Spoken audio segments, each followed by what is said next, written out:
참 예수님, 할렐루야. 코로나19 팬데믹이라고 시간이 더디 가거나 멈추거나 그런 일은 없겠죠?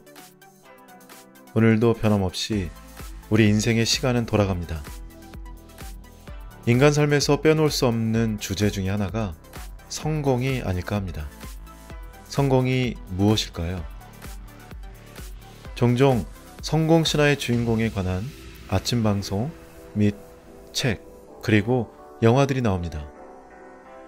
대체적으로 내용은 시련과 실패를 극복한 후 사업을 일으키고 돈을 많이 벌고 외적인 성과를 만들어냈다. 이런 내용들입니다. 그리고 사람들이 부러워하는 삶을 살게 되었다. 거기에다 사회의 공익과 어려운 이웃을 돕는 데 기여했다면 금상첨화인 경우입니다. 네, 인간의 한계를 극복하고 멋지게 성공한 사람들이 있습니다. 이런 분들에게 기꺼이 찬사를 보냅니다.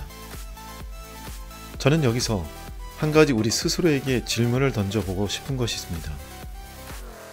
앞에 말한 내용들이 보통 말하는 사회 구성원으로서의 성공이라면 신앙인으로서의 성공은 무엇일까요? 어떤 삶이 신앙인으로서의 성공을 이루고 사는 모습일까요?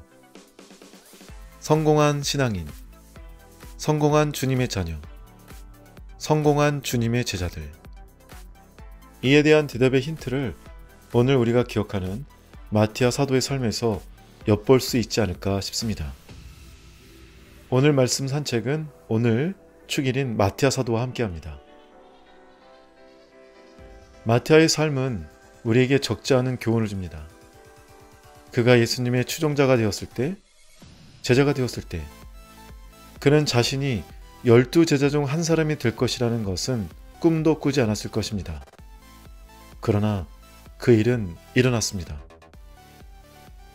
제자들은 성령 안에서 제비를 뽑았고 그가 로또에 당첨되었습니다.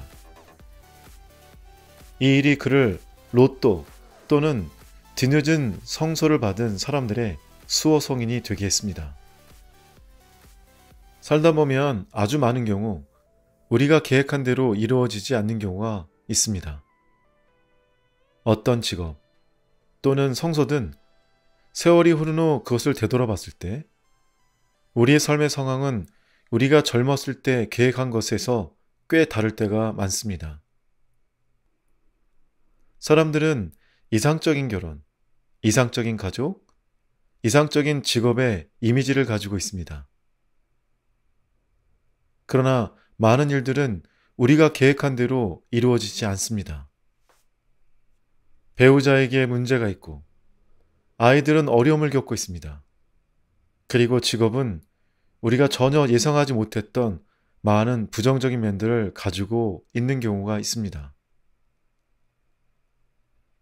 하느님의 부르심을 따르는 것이 어떤 것인지를 하느님이 아니라 우리가 결정하고 싶어 하는 경우가 많습니다. 그러나 하느님의 뜻은 꼭 우리의 뜻과 일치하지 않습니다. 많은 일들은 우리가 기대하지 않았으나 천천히 하느님의 뜻이 마티아에게 일어났던 것처럼 우리에게도 분명해집니다. 마티아의 삶의 한 가지 핵심적 메시지는 하느님의 부르심이 왔을 때 이를 따라야 한다는 것입니다. 예수님께서는 떠나고 그리고 열매를 맺으라고 우리를 선택하셨다고 말씀하십니다. 모든 식물들은 간단히 그냥 자라지 않습니다. 그것들은 어디에든 심어져야 하고 만일 어떤 장소에서 뿌리를 내리면 잘 자랍니다.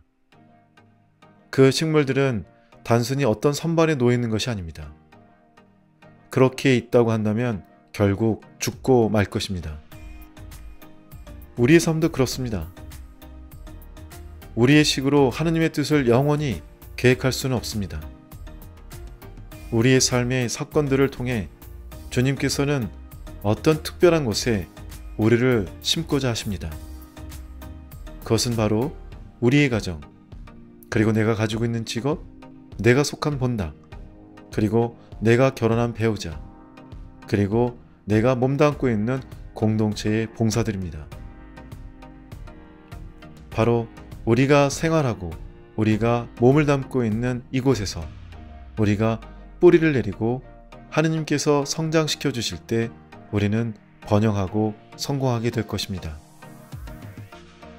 제비를 뽑아 마티아 사도를 뽑은 일은 하느님께서는 우리가 기대하는 방식이 아닌 방법들로 우리를 부르신다는 것을 보여줍니다.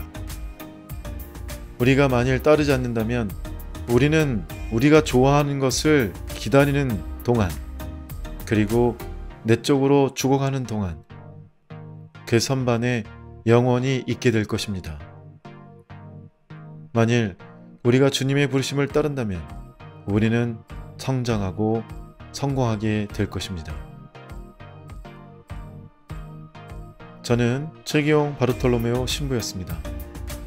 좋아요와 구독은 사랑이고 전개입니다. 감사합니다.